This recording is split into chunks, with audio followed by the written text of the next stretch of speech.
Ayan, super smooth and silky ng texture niya. And as you can see, mayroon siyang shine. Kita nyo yan? I have dark circles here kasi nga kulang ako sa tulog. Kaka-scroll ko sa TikTok, nakita ko to. Buti na lang, dumating din siya. Look at that, ang pangit niya talagang tingnan. Sa dami ng laman niya, hindi ka nalugi dito. Ayan siya lahat. And ganito lang siya pag-apply.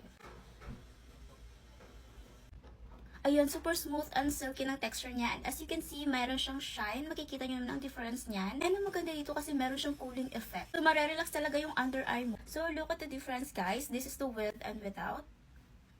Oh. Shiny shimmering talaga dyan. And nag-long last yung cooling effect niya talaga. Nare-reduce niya yung puffiness ng eyes mo kasi nga nare-relax siya.